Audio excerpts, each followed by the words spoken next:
Om Sahana Bhavatu Sahano Bhunattu Saha Viryankaravavahai Tejasvinavadhitamastu ma vidvishavahai. Om Shanti.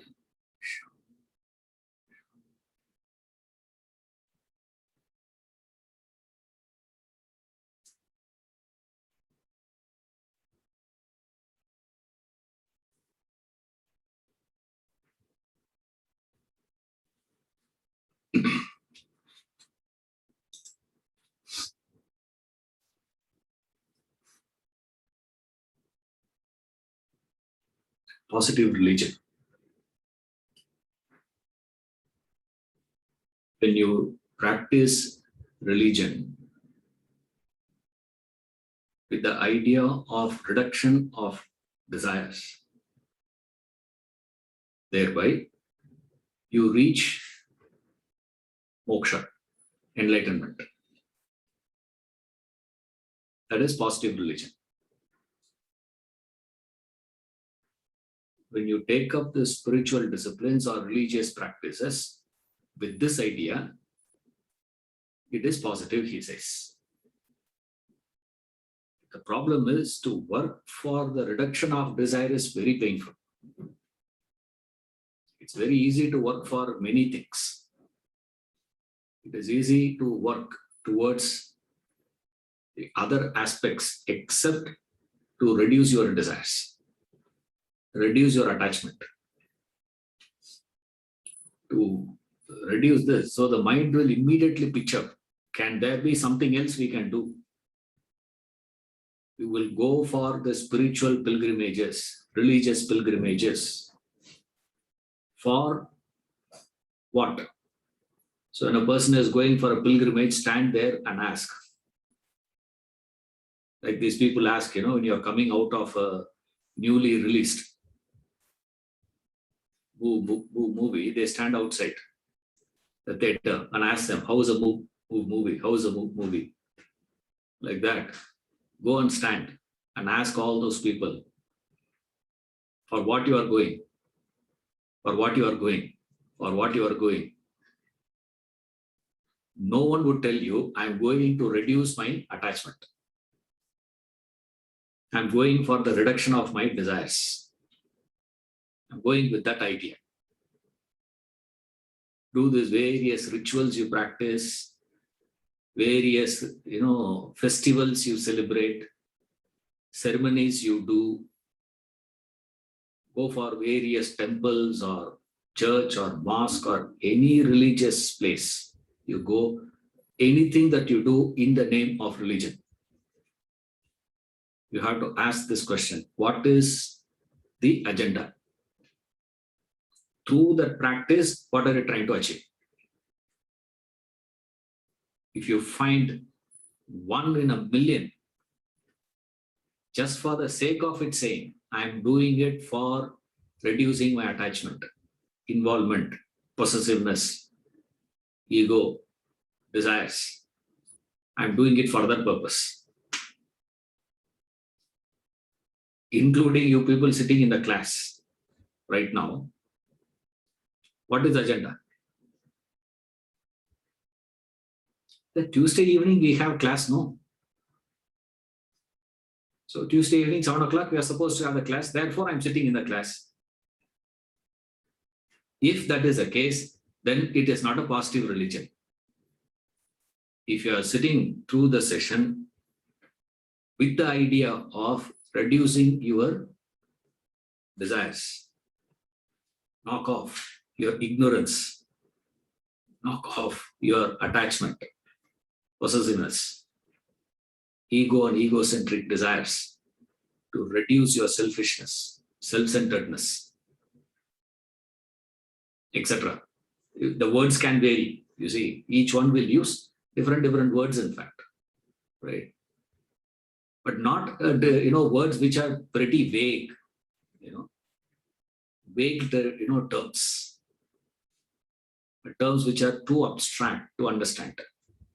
That's what happens in the name of spiritual discourses and religious because of philosophical discussions, what we do is we use more and more vague and abstract terminologies. I'm going to the temple for what? I'm going for this Vedanta class for what? To enhance my awareness, objectivity, all big, big words, the word you learn. This all happens. There's nothing of that. You do any religious work, you do the reduction. When will you work towards a reduction? When will you keep the reduction of desire as a goal? Is only when you get that inspiration of enlightenment. If you are not inspired by enlightenment,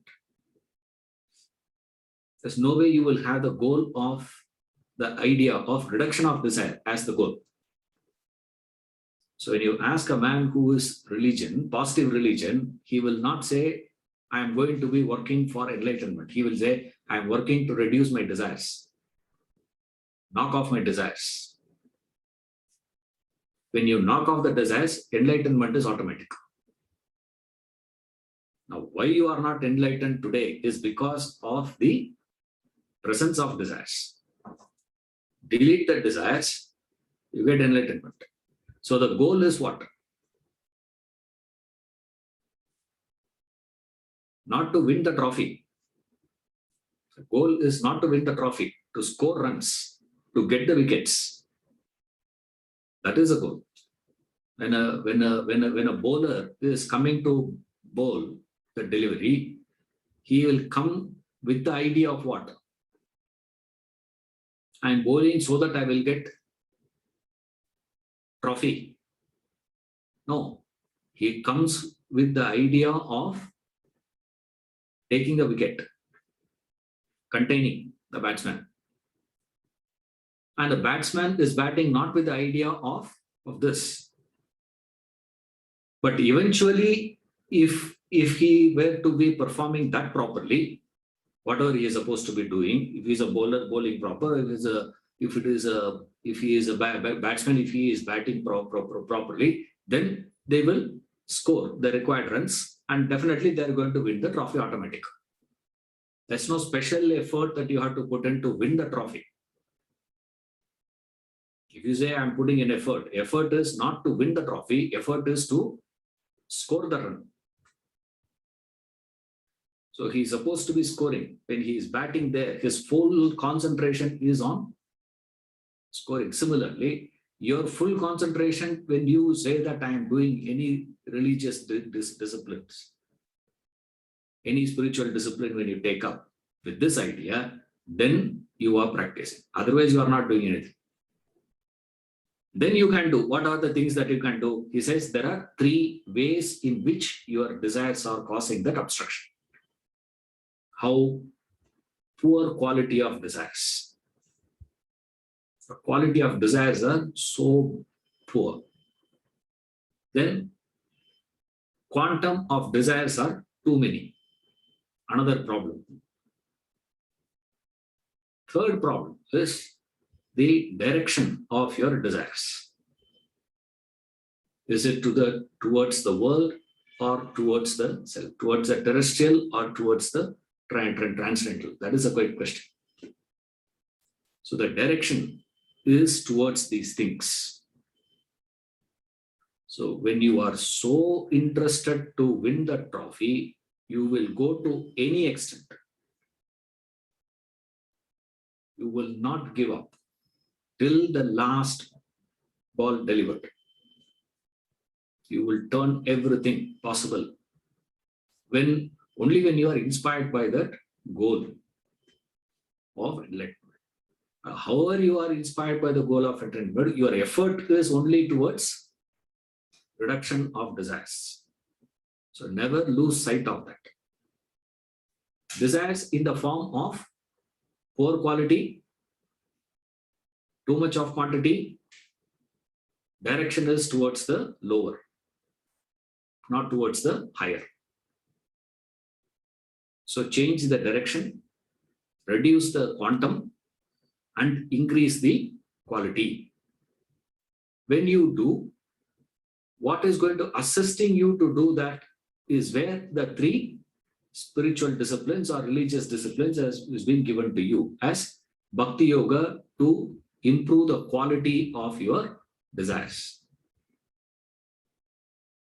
Your practice of Karma Yoga will help you to reduce the quantum of desires. And through Jnana Yoga, you give it a higher direction. Your desires will move towards the higher.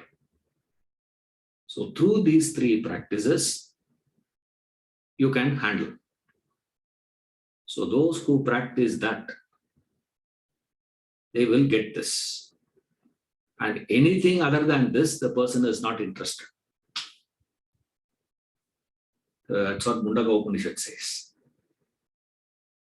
Nyavacha vimunchati says.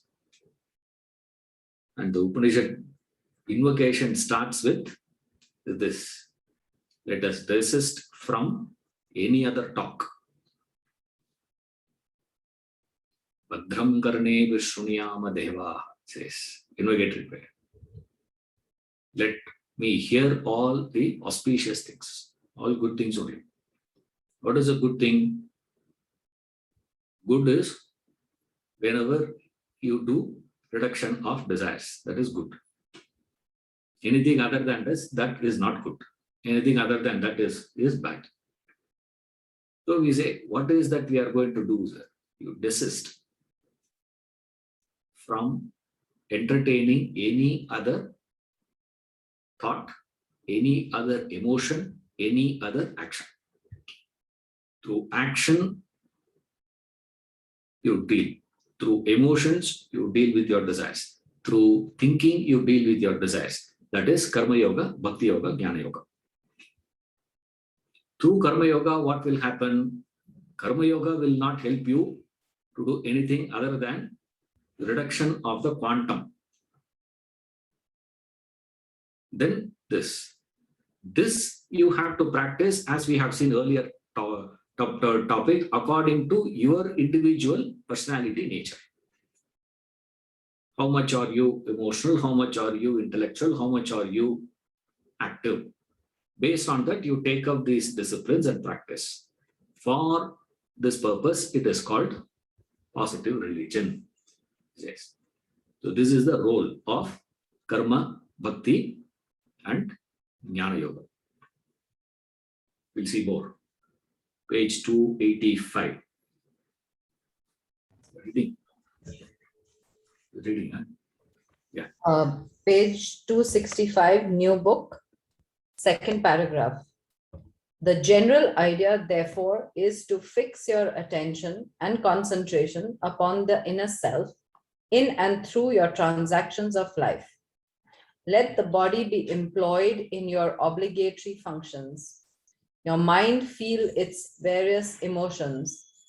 Your gross intellect entertain multifarious thoughts of the world. But your subtle intellect must remain anchored to the self within. Thus, one part of your intellect should be ever glued to the self, while your equipments are engaged in their respective activities. One wonders how this could be put into actual practice in life. The practicality of this discipline is brought out by the example of Indian classical music. In a public concert, the musician has a background note playing behind him all through his performance. It is called Shruti. He renders a variety of songs with different ragas, tunes, and talas, beats. But all along his performance, he is attuned to the Shruti, the note behind. One part of his concentration is always on the note. He keeps that invariable while he goes through the variable songs, ragas, and talas. A classical musician will not sing without the Shruti, whereas a layperson would find the background note disturbing while he sings. Similarly, you would bring out the chaste music of life if you adopt this classical method of living. Let your subtle intellect be attuned to the Supreme Self while your body, mind, and gross intellect are engaged in their activities. Fix your concentration on the unchanging, pure consciousness while you go through your changing perceptions, emotions, and thoughts. That is classical living.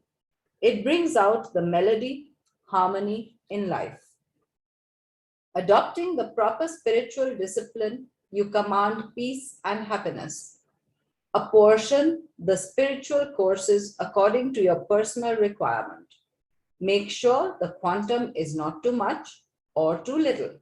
The proportion of the exercises is as important as the dosage of medicine is to cure a disease. The medicine prescribed may be proper, but it will not cure the disease if the dosage is improper.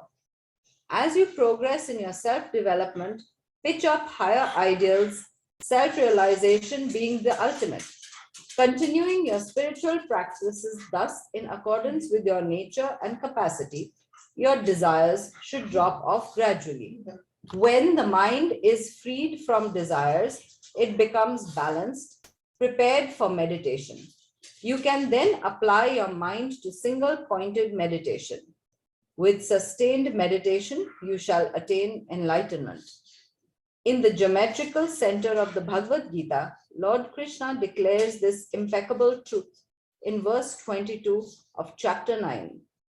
To those who are attuned to the self with constant and unswerving focus, spiritual progress and enlightenment is assured.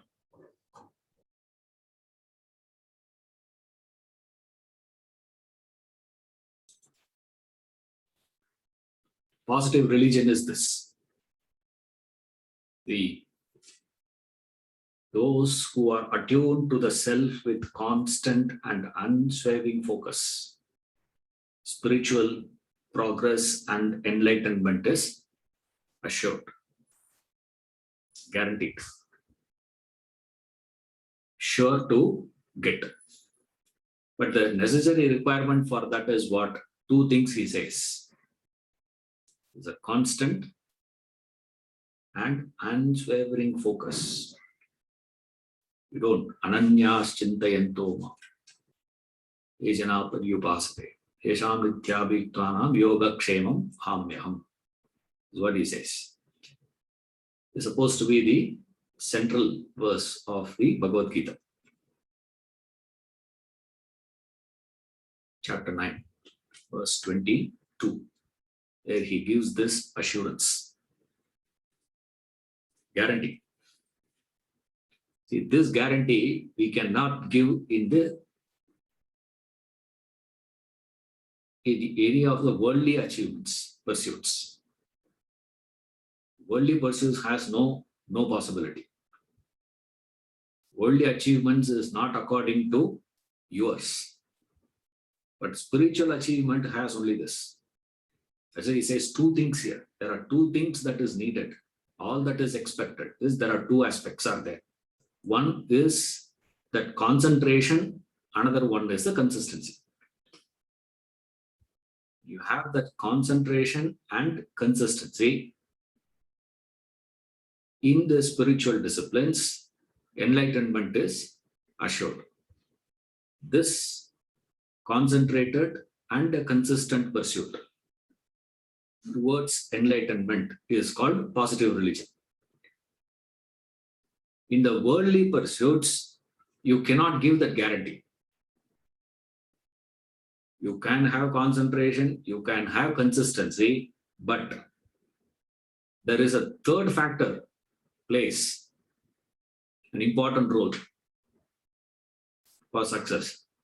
That's cooperation. People's cooperation is needed for success. You can take wickets. You could have scored a century also. But still, if the other side people are getting out, what can you do? Finally, you will come back as a losing team only. You cannot come back as a victorious team.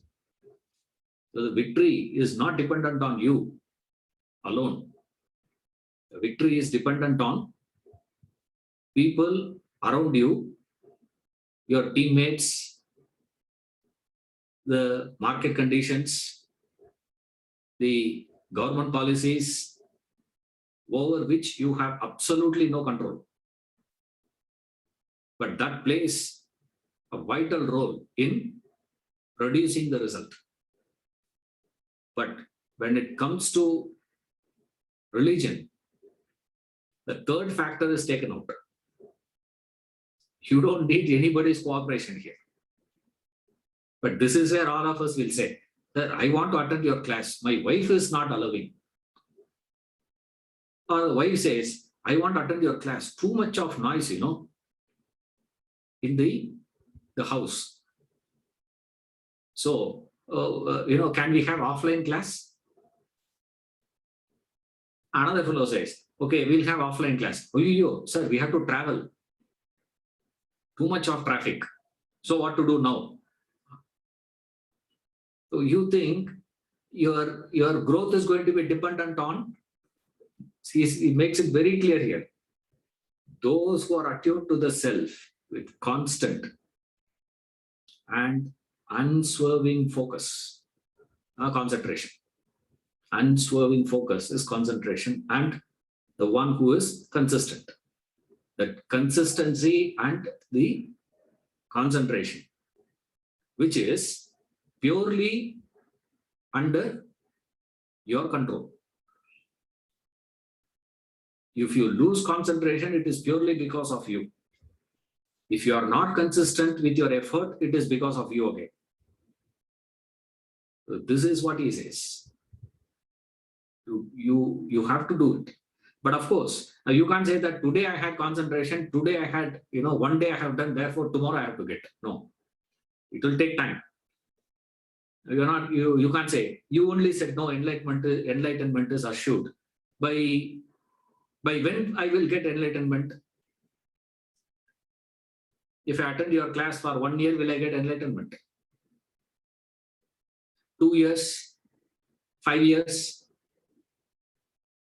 I can say minimum 25 years needed. After that, I don't know. Right? No, it's not that it's wrong quick question, but it is a question which comes to everyone's mind. Okay, I have to put in this effort.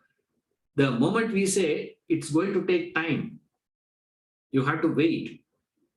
Your mind will not allow you to wait after putting effort. Without putting effort, you have to wait. Now you will wait. Very nearly you have to wait. You have to wait outside. Till they call you, you have to wait outside only.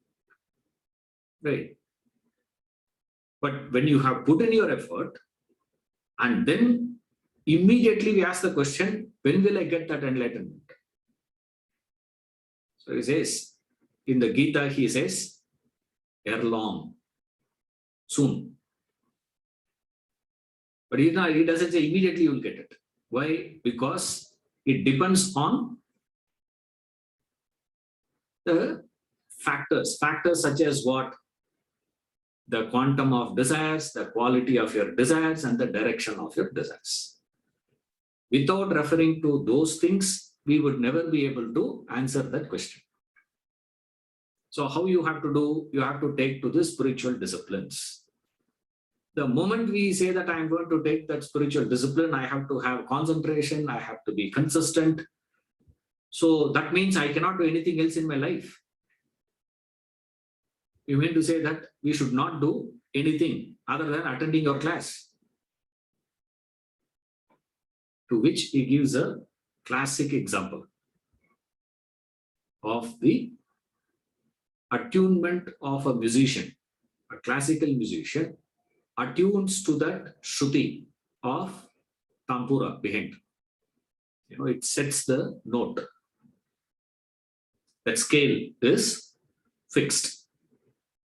After fixing that pitch, that scale, they start singing.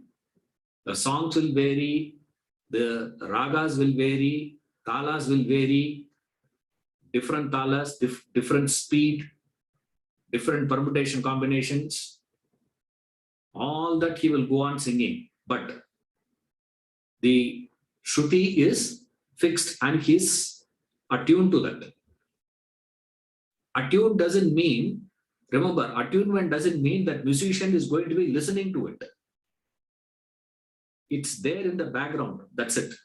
He's not going to be consciously focusing on that. No classical musician consciously focuses while singing.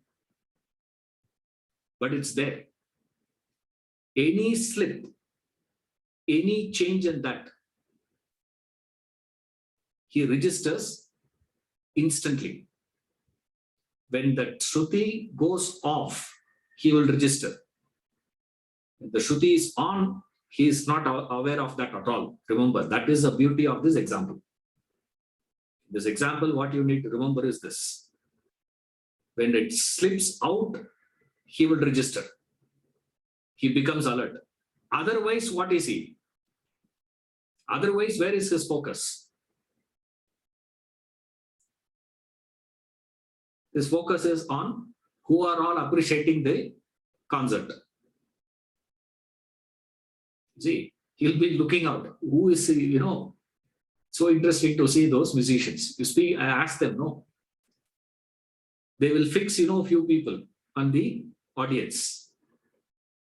They will not, look at the entire group. The whole thing they will not scan. They'll generally scan the entire audience and then they will fix their focus on few. And then they'll keep looking at them. What they are doing, what they are doing, what they are doing. His focus is on that. His focus is not on, at least he says raga, tala and all those things. Even that is happening. But all this is possible for him only to the extent that Shruti is tuned. If it slips, he loses the whole thing. Yes. That various raga and tala that goes on and on is the various activities that you would be engaging in. Is what he is giving here. Yes, you are going to be engaging in these activities.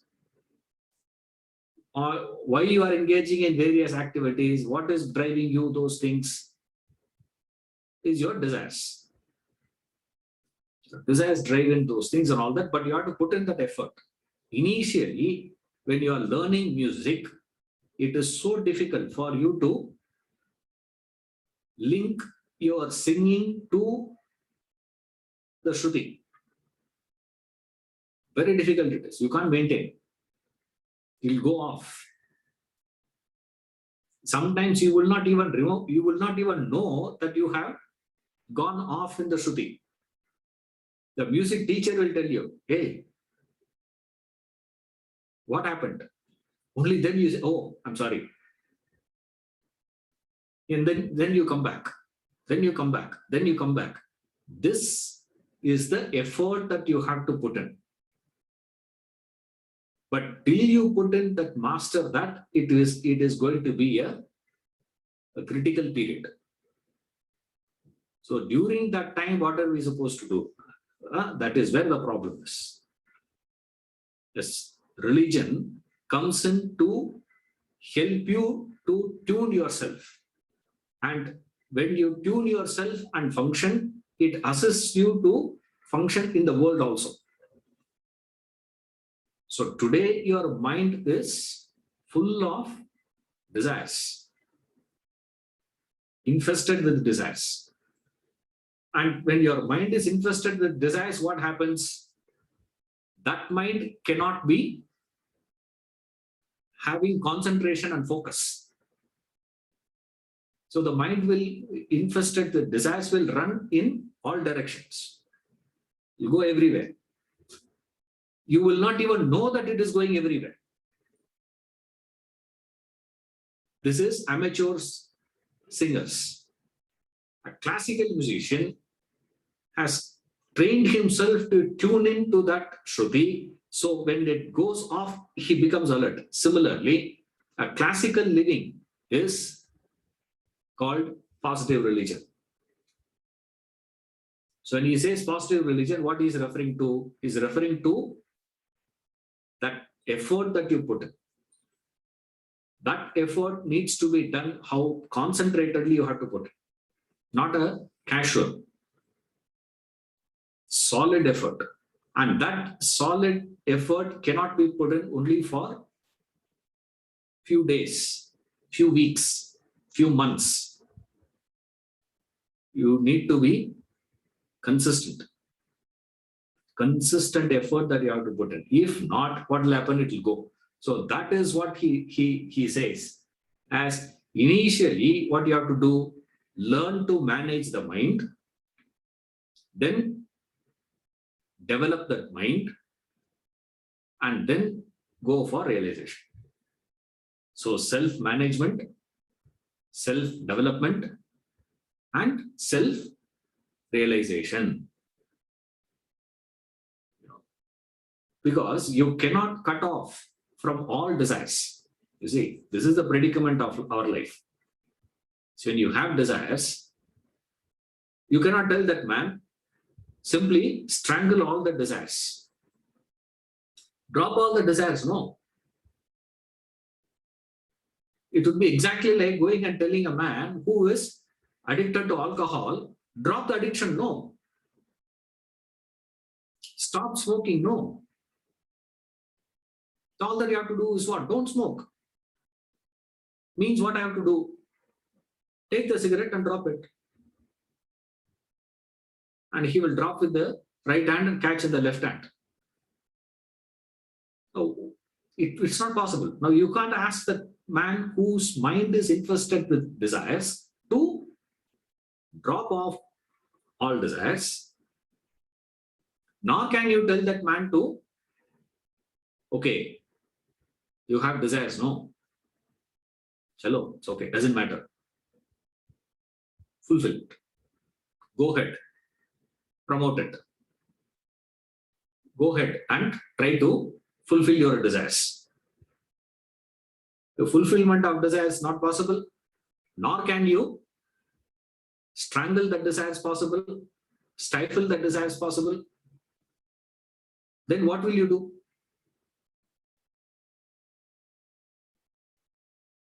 That is where this classical living comes into picture. That's where the Shruti example he gives. How you deal with your desires. How you deal with it, sir. You go along with the desires, but at the same time, you get in and move with it. But let that desires have a scale. You function within that parameter. When you function within that parameter, it is correct. Otherwise, it is not. That is what he is giving here as classical living, classical music. This is an example of raga singing.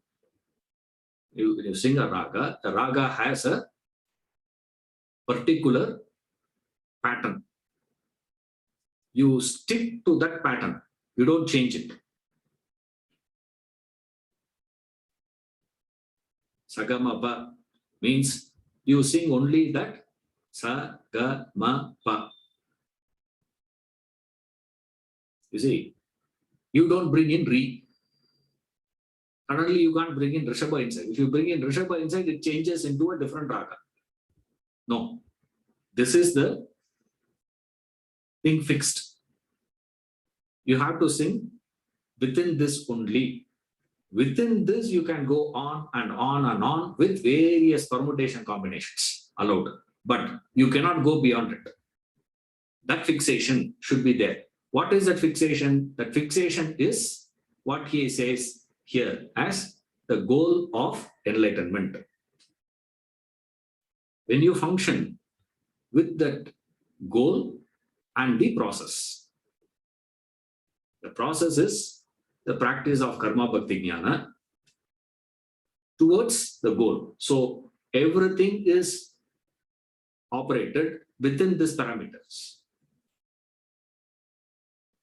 As you are having desires, You cannot not have the desires now, because you are already having it.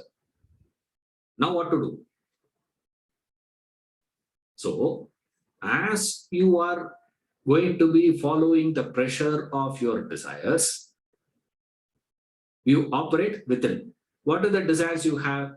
All the desires you have can be bracketed into two. Only two desires. You may say so many desires, but essentially there are only two types of desires we have. Desire to acquire and desire to enjoy. So, acquisition and enjoyment is all we are supposed to be doing. It's all we do. Only two desires we have. See, that pursuit of Arthakama, we call it as, is sandwiched between these two things. Yes, the Shastras, they say, Purushartha. Artha means pursuit, what we pursue, what we desire, what we like, what we do in life. Purusha means human. All human pursuits. What is the human pursuits? Dharma, Artha, Kama, Moksha. These are the four.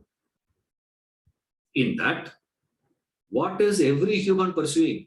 All humans pursue only Artha, Kama. Dharma, Moksha is not for every human.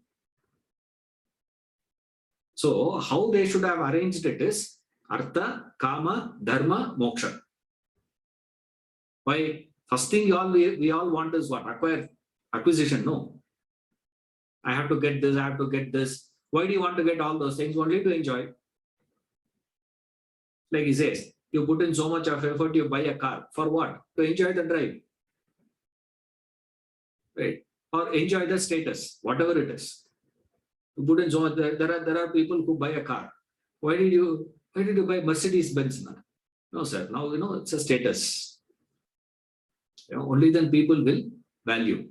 In our entire circle, one fellow bought like that here in Bangalore. In my entire circle, nobody has Mercedes. They are the first one to buy Mercedes. I said, so what? You may say, so what? But for that person, it is so important. For you and me, it doesn't make a difference. Okay. Same way, the fellow says, I am the first one to get Rolls Royce. In entire Bangalore. Another fellow says, entire Karnataka. Another fellow says, I am the first one to get this car or get this house, get something. Why you want all that? With all this, you expect what? You can enjoy that status. And you can even buy a TV. And advertisement itself says that. Owner's pride, neighbors, envy. So why you buy TV? Not for you to watch. Neighbors should feel, the stomach should burn to the neighbor. So there you get a kick. See, enjoyment. All that you do in life is only these two things. But the tradition doesn't say Artha, Kama, Dharma, Moksha. For immature people, Artha, Kama. For mature people, Dharma, Moksha would have been much better way of presenting it. But they didn't say like that. They said Dharma, Artha, Kama, Moksha. So why you go on pursuing your Artha, Kama? Doesn't matter. But it has to be happening within that parameter. What is the parameter? Dharma, Moksha. So your pursuit of desires, when it is sandwiched between these two, it is positive religion. You are still pursuing desires. What will happen to the desires? The desires will drop off and you will get enlightenment. This is guaranteed. Positive religion. This is assured, is what he is giving here. So you practice these things. So as you are trying to fulfill your desires, desire for acquisition and desire for enjoyment, what you are supposed to do, meaning you place a right position. You position yourself appropriately. You place a right value towards the acquisition and enjoyment. What is placing a right value means? Everything in the world has a value, inherent value in it. There is X, value is there for everything in the world. You cannot say anything in the world has zero value. There's no such thing. Everything has a value. Everything has a tag. Price tag is there. When you have your desires, your attachments, your possessiveness, etc., these things adds something to that. That X plus it gets. X is inherent. X you cannot change. That X plus that you are adding, you see, the subjective value addition that you have towards the objective value of the things of the world. Dropping that is called dropping your attachment, dropping your desires. That is where this spiritual, this religious disciplines comes into picture. You practice this concentratedly with consistency, enlightenment is assured, says. So all that we have seen so far is this. The whole process is like this. Step 1, diagnosis. Step 2, medicine. Prescribing the medicine. Third one he gives here is, the second and third is what you see in positive religion. The first topic is individual diagnosis and treatment, where you do a basic diagnosis of your, what is your personality? What is the nature of your personality? And what is the strength of your desires? How much of a samsari are you? You understand that. How much you are imprisoned in the samsara, that you understand. And then proportion that spiritual disciplines accordingly. Now what he is giving is that when you follow that discipline in this fashion, it is a positive religion. What is it? Diagnose the individual and then take that proper medicine in proper dosage. So, diagnosis, medicine, dosage, and one more thing that we have to add here is the dietary disciplines that you have to go through when you are taking the medicine. Patyam we call it. That is also you have to follow. When you do all this to cure the disease of samsara. What is a samsaric disease? Called desires, kama. And its various modifications and expressions and further complications out of that kama, desires, attachment. When you do that, you are. So for this, what you have to do, he says you need two things. You need concentration and you have to be consistent in your effort. When you do these two, you get it. This is positive religion. Now he gives the contrast. Opposite of this is negative religion. What is opposite of this? You practice karma bhakti jnanam without the goal of realization, without the goal of enlightenment, without the idea of reducing your desires, without that idea. So you practice karma yoga, you practice bhakti yoga, you practice jnana yoga. So you do all that. You do whatever is known as karma according to you, whatever you call as bhakti, whatever is referred as jnana. You do all that. You practice all those things. You follow all those disciplines, but without the goal of enlightenment or reduction of desires.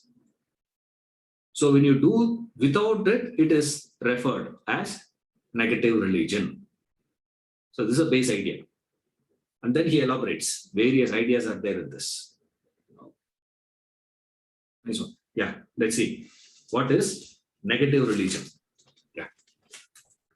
Negative religion.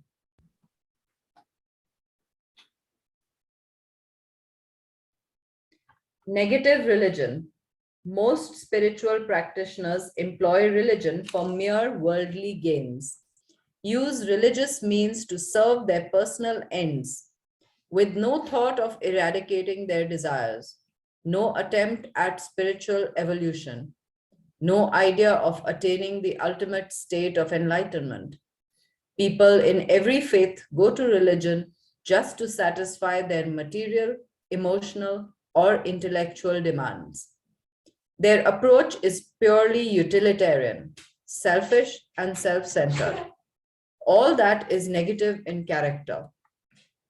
One class of people go on pilgrimages, conduct religious ceremonies, perform various rituals for their material well-being. They pray for riches, higher status, better health, and other mundane benefits. Their motives rise no higher than that. A second class of persons seeks religious asylum for emotional solace. They are the ones who are mentally disturbed, who are not able to handle their life's problems, and go through sorrow and suffering. Such people approach religious avenues to ease their mental woes and gain peace. They also have utilitarian motives with no higher goal in mind. They are selfish in nature, far from being religious. People in the third category pursue religion to satisfy merely intellectual curiosity, to clear their doubt and confusion about the world. They consume various literature which provides them a satisfaction to their general queries. No sooner they find their intellectual solutions than their pursuit of religion ends. Their subtle intellect remains dormant. It lacks the strength or conviction to delve deeper into the quintessence of life. They have practically no spiritual urge to realize the supreme self within, attain spiritual liberation. Yeah. The three classes he is giving here. The seekers of material and the seekers of solace and the intellectual seekers of curiosity. Now, all these people go to God, go to religion, take to those practices, whatever the religious practices are. Now, what is the person who is of seekers of material? Says the seekers of material means essentially two things. Remember, material means wealth. And what? Wealth and physical health, physical comforts and physical health. That's it. Now today you see in the name of religion, we have all these people talk more about curing diseases. So you go to this one, do this, or what, your disease gets cured. Then why you have hospitals, closed down? No. You don't need the profession called doctors at all then. If these people are going to be healers. Today, healing has become such a great one, a tremendous market. And those healers, those who go to that healer in the name of religion, what is it? That's what he's saying, as the seekers of material wealth. See, material wealth means what one fellow says, Sir, how to get money? Do gamble. Another fellow says, no, gambling not tappu, sir. Buy lottery ticket. That is okay. The government itself sells, no. Lottery ticket. Another fellow says, no. What you have to do is do business. Do trading. Start a company. Startups. Borrow, work, earn. One fellow. Another fellow says, why you go through all this, man? Go to God. Lakshmi Puja. What do you have to do? Lakshmi Puja you do. And they do Muhurtam trading. And I think Muhurtam trading, if you get, means what are you? Any one of you have done that? Muhurtam trading? No. You don't know, is it? Ayyo. Now I have to teach what is Muhurtam trading to you. Negative religion, the Muhurtam trading we have to go now. It's so interesting to see people, doing that trading.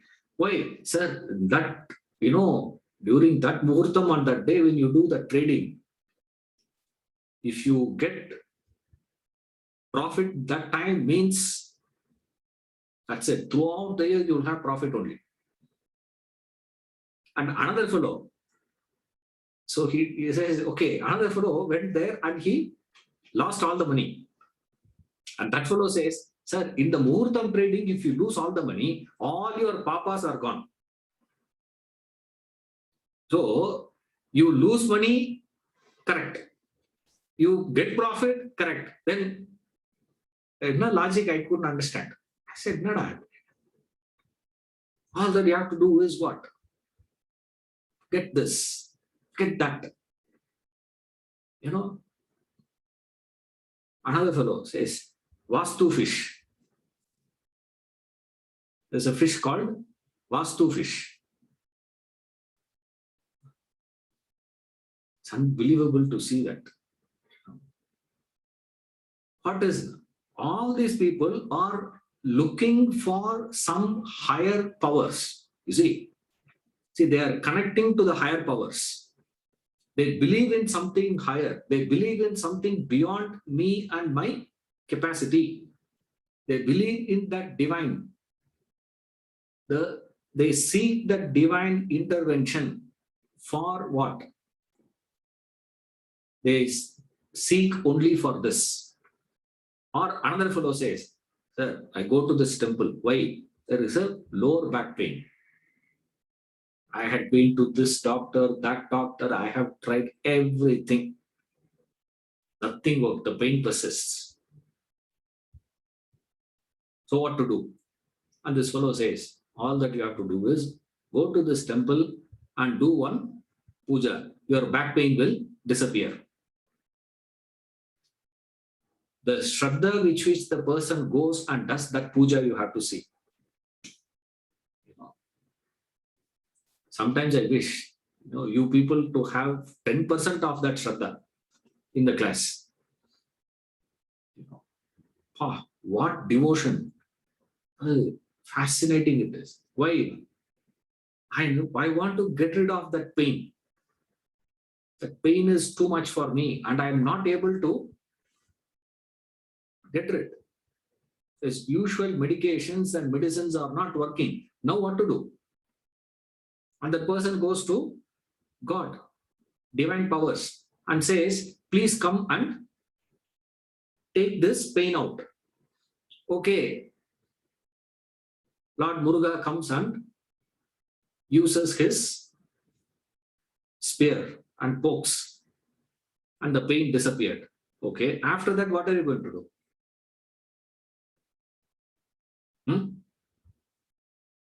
Okay, your back pain gone. What are you going to do?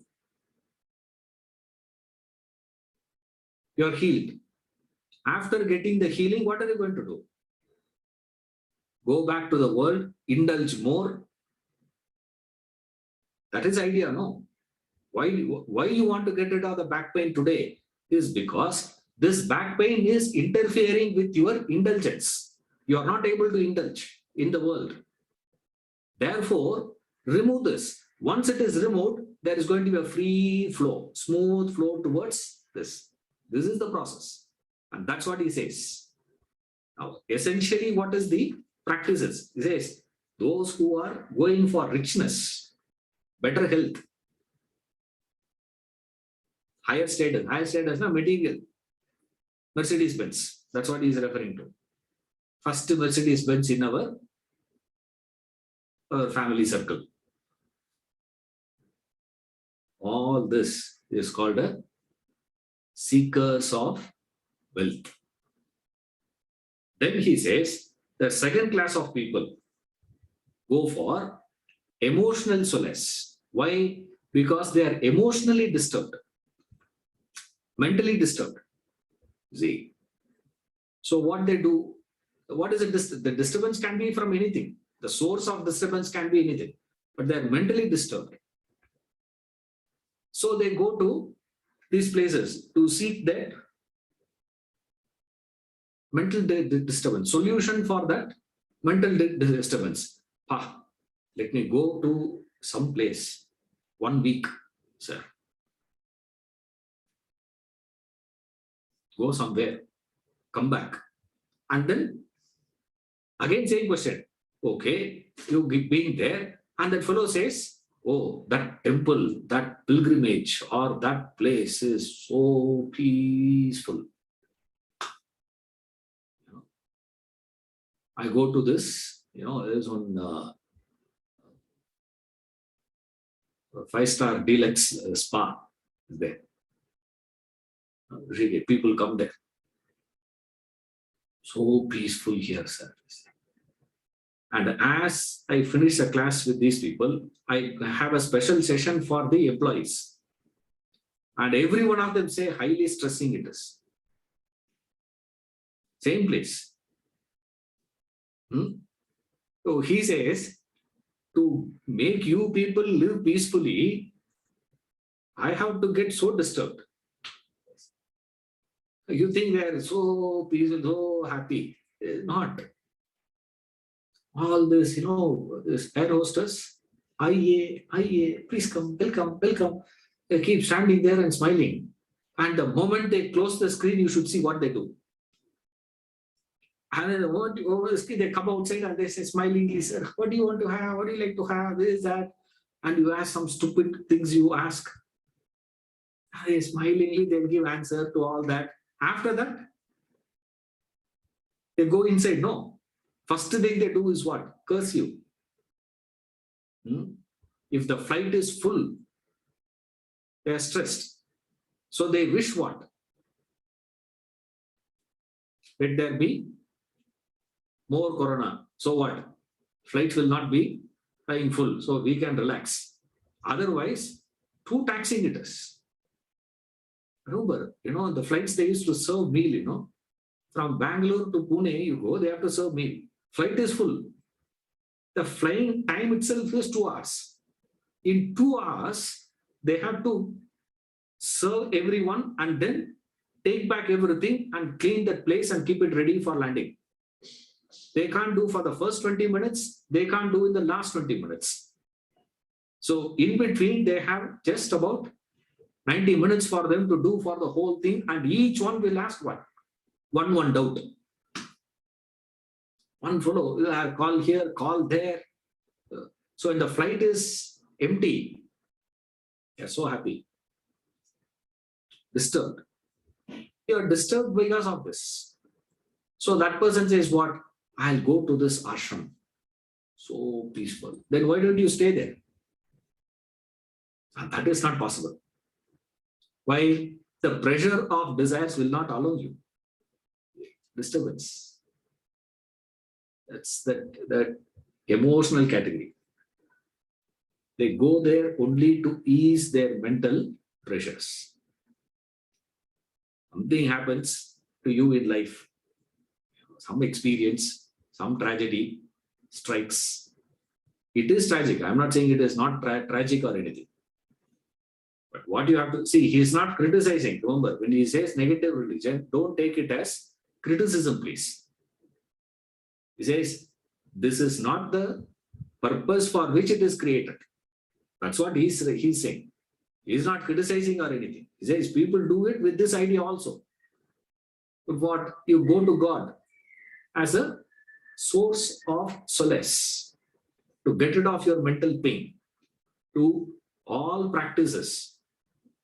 You practice all these things with the utilitarian motives. What is utilitarian motive? Like a lot of people come for the lectures also, or classes. So they come, they sit. Do you understand anything? They say, no, I don't understand. Lecture happens in English. They come for the lectures, public lecture. Lecture happens in English. And I know that person doesn't know English. Then why are you coming? Huh? No, I like to see him.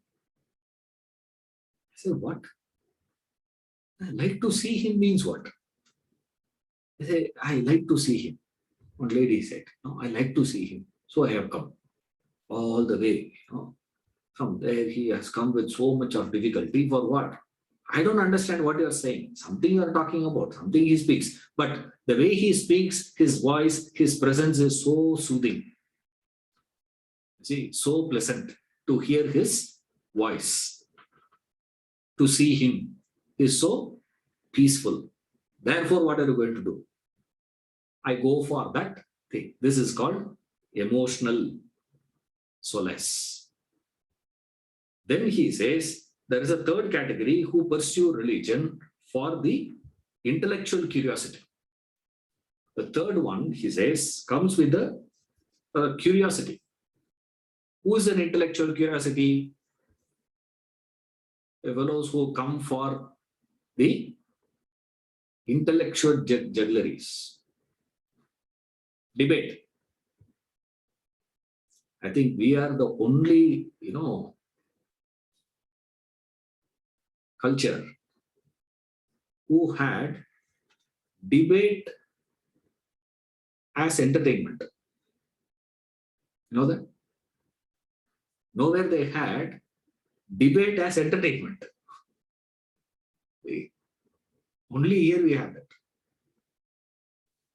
These people will have whole debate forums, no? People go and sit. Thousands of them attend that event. What is it now? Entertainment. And they do analysis like tremendous, hair-splitting analysis. It is such an entertainment. What is it now? Intellectual curiosity. So they come and sit. They debate and debate and debate. And tremendous this thing. See, they don't come to any conclusive conclusions. Nobody comes to a conclusion, and nobody is interested also. And what is, very interesting, I don't know how many of you have attended. In many places, the audience will leave the moment the judge is going to be giving the judgment after the debates of both sides. When you start judgment, they will leave. Why? Judgment lam boring. Judgment lam not interesting. Only the debate is interesting. That is known as intellectual curiosity. They just interested, more and more interested in the logic, in the reasoning, in the analytical part of divinity and all this. This negative curiosity. And they come there only for what? To clear off their confusions, but they go back with what? Same confusion. This is what Omar Khayyam said. They talked about and about. I came out of the same door I went in. Same door I went in, I came back means what? Rolling door. You see, in the hotels and five-star hotels and these places, they have a rolling door, no? You keep walking, you will come out. You see, you keep walking. Somewhere down the line, you should just leave. If you are standing with the door, now you will come out. That is what he is referring to, Omar Khayyam. Rolling door. You will come back with this. What is it? That curiosity person has a tremendous urge in him to decipher the meanings of the words and getting stuck with a particular word. That's intellectual curiosity. Now you have to know what is the meaning of intellectual curiosity. They have this. They consume various literature which provides them satisfaction to the general queries. No sooner they find a religious pursuit ends. What are they doing, sir? All that they do is they take up this literature, the religious literatures are taken up, and they start deciphering the meanings of the words there. And they pick up few words and they get stuck with that words. They get attracted towards that particular word, that attraction.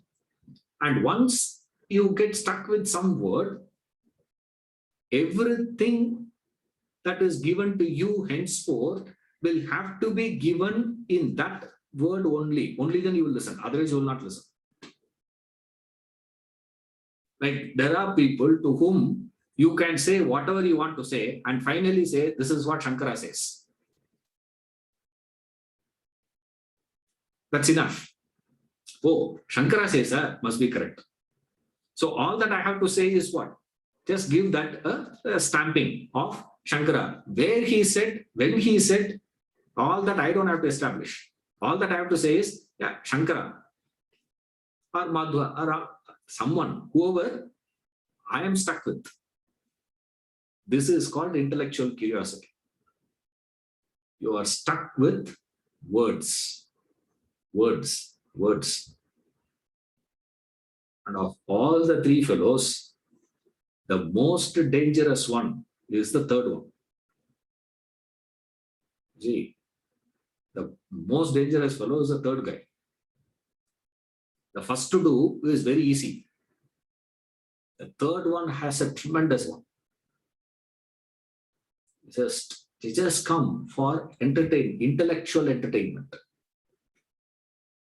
Intellectual entertainment you want, you go for the lectures.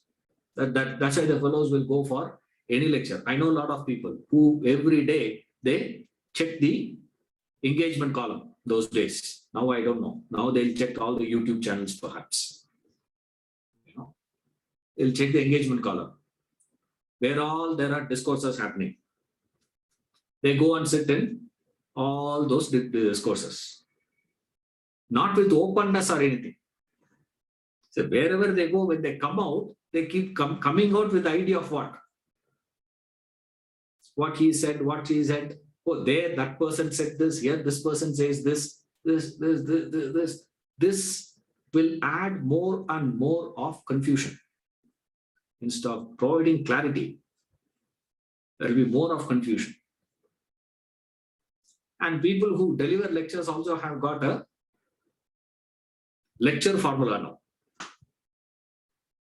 Like we had, Chiranjeevi formula, Telugu movie, and now everybody following his formula only. Now, movies, have got a formula, commercial movie formula is there. What is a commercial movie formula?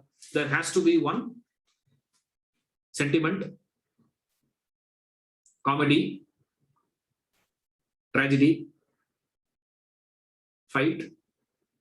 So hero introduction, song, fight, heroine introduction, song, villain introduction, fight. Then in between one comedy, and then hero, heroine meet, song, and then villain meets heroine, fight. Hero's friends get stuck with the villain, tragedy, and finally climax. Hero comes and kills. Of course, in between one Kuttu song also should be there now. Item song. This is formula. Same way you go for the lectures, there is a formula. What is a formula? There has to be a story. One story should be given, 4 jokes, 5 quotations. That's it. Lecture is a success. This is how the whole thing is operating. Why now? This is called intellectual curiosity. So all that they want is what? Intellectually stimulating. It needs to be stimulated. Once you get that stimulation, you cannot sustain that stimulation for a long period of time.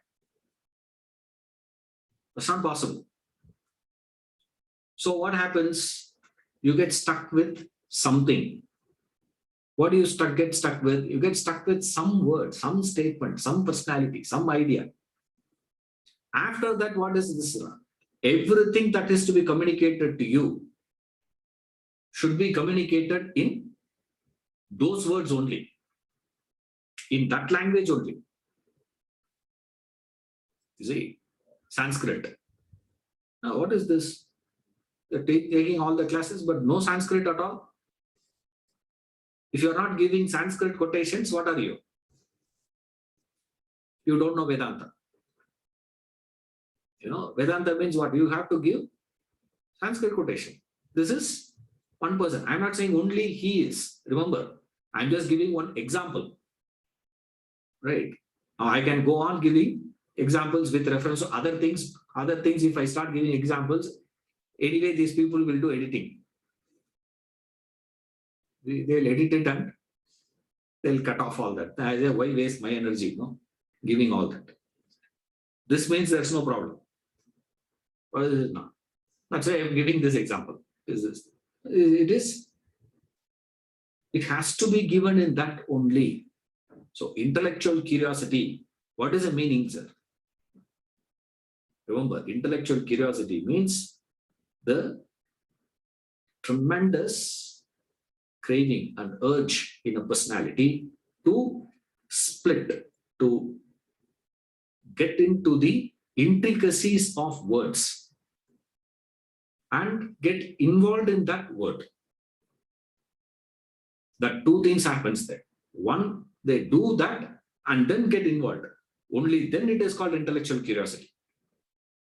That same, if you do step one and not get stuck with the word, that is positive religion.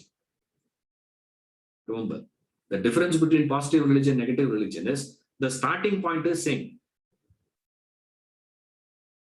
When you write also, when you write the symbol negative, first you draw. Same way, positive also, first step is what? You draw horizontal line. And then you add the next step. In the next step only change, you can define, not in the first step. In first step, everyone is correct. The seekers of wealth is correct, the seekers of solace is correct, the seekers of knowledge is also correct. First step is correct in all three. The mistake of this negative religion comes only in the second step. Similarly, the second step here is what? Getting stuck with that word and say, after that, everything should be communicated in that word only. Anything I hear, I will convert it into my word. And then I say what? Yeah, he's speaking the same thing. Many times I've heard people telling me, sir, what you say is the same thing is what this person also. I have studied them, I have heard them. Completely opposite. He's saying exactly opposite of what I said. I'm not saying I am right, he is wrong, or he is right and I am wrong and all that. It is opposite. And this person comes and tells me, because he can't go and tell that person, because that guy is not available. You don't have access to him. You have access to me, therefore you are telling me. That's all it is. So he says, see, what you say is the same thing he says. What same thing? Even the words are not same. Then from where they got this idea? What is happening in that person is, I say, I communicate, what I communicate gets converted into a word with which you are stuck. And any class I were to be using that particular word to which you are stuck, you will put a like button. You will immediately say, sir, today's class was superb. Why? because I uttered that particular word. That is why Krishna never allows Arjuna to get settled with any word. One chapter he says, Tasmad yogi bhava Arjuna. He says, next chapter, he says, yogi is useless. Be a jnani. And then after that he says, Mat Bhakta, my devotee. Now Arjuna is totally confused. Should I be a yogi? Should I be a jnani? Should I be a bhakta? What do you want me to be? He never allows him. Why? This is breaking that intellectual curiosity possibility. What is intellectual curiosity? Remember that. So negative religion means you seek anything and everything away from, different from God, divinity. Then what do you seek? If you are not seeking enlightenment, what are you seeking? He says 3 things you seek. What is it? Wealth, solace, knowledge. So these are the 3 things. Those who come with this idea to religion, this is called negative religion. Right. We'll see more in the next class. Thank you.